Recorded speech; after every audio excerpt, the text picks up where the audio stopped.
Ce ne sont pas les événements qui perturbent les hommes, mais la manière dont ils les perçoivent. Bonjour à tous. Aujourd'hui, dans cette deuxième partie parlant de la confiance en soi, nous allons savoir comment l'améliorer. Alors, Épithète nous dit que nos pensées influencent nos émotions et nos comportements. En modifiant nos croyances limitantes, on peut ainsi retrouver une confiance. Imaginons que quelqu'un qui pense toujours qu'il va échouer. Eh bien, s'il apprend à se dire « j'ai les moyens de réussir si je me prépare », eh bien juste ça va le permettre d'avoir plus confiance en lui. Changez votre manière de penser. Vous dites jamais que vous n'allez jamais réussir quelque chose ou que vous êtes trop faible. Non. Faites et dites-vous que je ne suis pas moins nul qu'un autre. Non, il y a toujours plus nul que moi.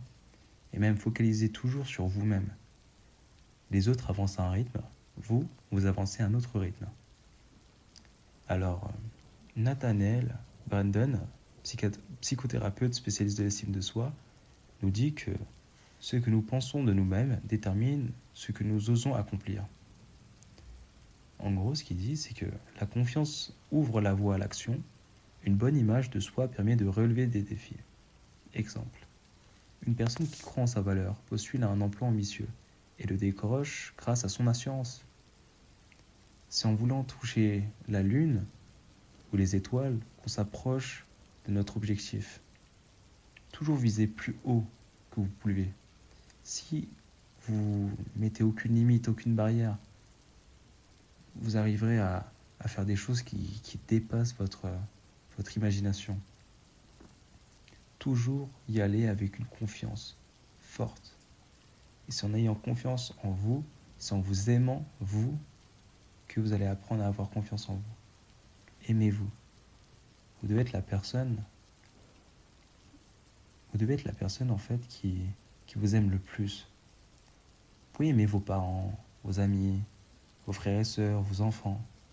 Mais le plus important, c'est de s'aimer soi-même. Comment on peut arriver voir quelqu'un pour se mettre en couple ou pour avoir, je sais pas moi, une relation fusionnelle si nous-mêmes on a des lacunes, nous-mêmes on est incomplet? Eh bien non.